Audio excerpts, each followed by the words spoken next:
Financial scams, frauds and safety measures, નાણાકીય કૌભાંડો તેમજ છેતરપિંડી અને સલામતીના પગલાં. અર્જુનને તાજેતરમાં જ તેના બેંક ખાતા વિશે એક ચેતવણી આપતો મેસેજ મળ્યો. ખાતાનો અધિકાર ગુમાવવાના ડરે તેણે તેને આપવામાં આવેલી સૂચનાનું ઉતાવળે પાલન કર્યું. લિંક ઉપર ક્લિક કર્યું અને સંવેદનશીલ માહિતી શેર કરી દીધી. રિતુને એક અજાણી વેબસાઇટ પર ડ્રેસ ઉપર ખૂબ સારું ડિસ્કાઉન્ટ મળ્યું. દુર્ભાગ્યવશ તેની કાર્ડની વિગતો ચોરાઈ ગઈ, જેના કારણે છેતરપિંડીવાળા વ્યવહારો થયા. લતાને લાગ્યું કે તેની યુપીઆઈ એપ ઉપર તેને કેશબેક રિવોર્ડ મળી રહ્યા હતા. જો કે તે નકલી નોટિફિકેશન હતા, જે તેનો ડેટા અને પૈસા ચોરવા માટે બનાવવામાં આવ્યા હતા.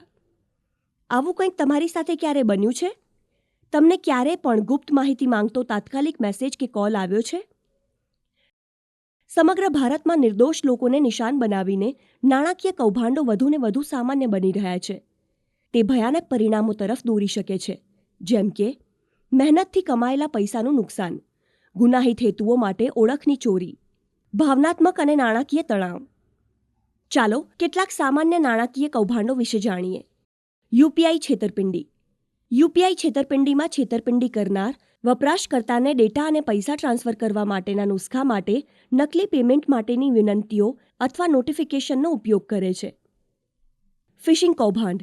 ફિશિંગ એ છે કે જ્યારે છેતરપિંડી કરનાર સંવેદનશીલ ડેટા ચોરી કરવા માટે પોતાને બેંક કે સરકારી એજન્સીના પ્રતિનિધિ તરીકે રજૂ કરે છે. અર્જુનનું ઉદાહરણ આ પ્રકારની છેતરપિંડીનું ઉદાહરણ છે, જ્યાં અપ્રમાણિત લિંક ઉપર ક્લિક કરવાથી તેની વ્યક્તિગત અને નાણાકીય માહિતી અજાણતા જ શેર થઈ જાય છે. કાર્ડ છેતરપિંડી. કાર્ડ છેતરપિંડી ત્યારે થાય છે જ્યારે છેતરપિંડી કરનાર નકલી વેબસાઇટ અને દુકાનેથી કાર્ડને ક્લોન કરે છે અથવા કાર્ડની વિગતો ચોરી કરે છે. રિતુનું ઉદાહરણ દર્શાવે છે કે અવિશ્વસનીય પ્લેટફોર્મ ઉપર આપવામાં આવતી માહિતી કેવી રીતે નોંધપાત્ર નુકસાન તરફ દોરી જાય છે.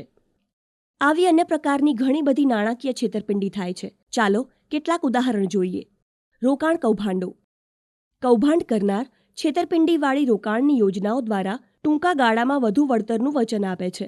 પીડિતોને તેમના પૈસા આપવા માટે પ્રલોભન આપે છે. રોજગાર કૌભાંડો. છેતરપિંડી કરનારાઓ નકલી રોજગારીની તકો દ્વારા નોકરી શોધનારને શિકાર બનાવે છે.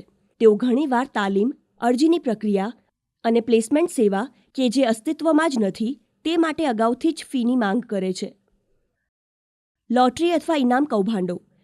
પીડિતોને ખોટી માહિતી આપવામાં આવે છે કે તેઓ લોટરી કે ઇનામ જેમ કે કેબીસી લોટરી, વોટ્સએપ ઇનામ જીતી ગયા છે, પરંતુ તેઓએ તેનો દાવો કરવા માટે ફી ચૂકવવાની રહેશે અથવા સંવેદનશીલ માહિતી શેર કરવાની રહેશે.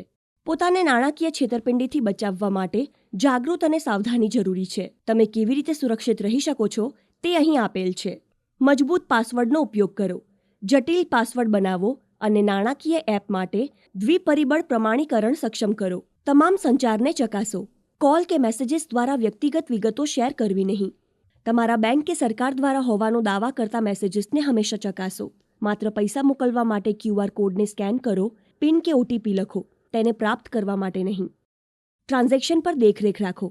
અનધિકૃત ટ્રાન્ઝેક્શન માટે બેંક અને યુપીઆઈ સ્ટેટમેન્ટ્સ નિયમિત તપાસો. શંકાસ્પદ લિંક અને એપ્સને ટાળો.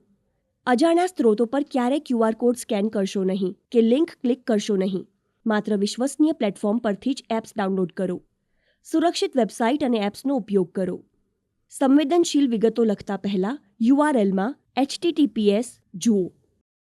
HTTPSમાં Sનો અર્થ છે સુરક્ષિત, જે દર્શાવે છે કે આ વેબસાઇટ હેકર્સથી સુરક્ષિત છે. નાણાકીય એપ્સનો ઉપયોગ કરતી વખતે RBIની મંજૂરી તપાસો. શંકાસ્પદ પ્રવૃત્તિની જાણ કરો. ચોરાઈ ગયેલ, ખોવાઈ ગયેલ કે છેતરપિંડી માટેના વ્યવહારો માટે ઉપયોગમાં લેવામાં આવેલ તમારું ખાતું કે કાર્ડ બ્લોક કરવા તાત્કાલિક તમારી બેંકને જાણ કરો. cybercrime.gov.in ઉપર તમારી ફરિયાદ નોંધાવો. ચાલો હવે નાણાકીય કૌભાંડોમાંથી વસૂલી કરવા માટેના પગલાં વિશે શીખીએ. પગલું 1. તમારી બેંકનો સંપર્ક કરો. જો છેતરપિંડી થયેલી જોવા મળે તો તાત્કાલિક તમારું કાર્ડ બ્લોક કરો અથવા ખાતું ફ્રીઝ કરો. પગલું 2. ફરિયાદ દાખલ કરો. National cyber crime reporting portal ઉપર અથવા તો તમારા સ્થાનિક પોલીસ સ્ટેશનને આ ઘટનાની જાણ કરો. પગલું 3. તમારા ક્રેડિટ કાર્ડ ઉપર દેખરેખ રાખો. ઓળખની ચોરી સામે રક્ષણ મેળવવા માટે નિયમિતપણે અસામાન્ય પ્રવૃત્તિઓ માટે તપાસતા રહો. છેતરપિંડી કરનાર વ્યક્તિ લોકોનો વિશ્વાસ જીતીને ધમકી આપીને કે ડર પેદા કરીને લોકોને છેતરે છે, જે પીડિતોને સ્પષ્ટપણે વિચાર્યા વિના કાર્ય કરવા માટે મજબૂર કરે છે અને જાળમાં ફસાઈ જાય છે. છેતરપિંડી કરનાર ટેકનોલોજીની રીત વધુ સ્માર્ટ બની રહી છે, પરંતુ જાગૃતિ અને સાવધાની સાથે આપણે તેમને હરાવી શકીએ છીએ.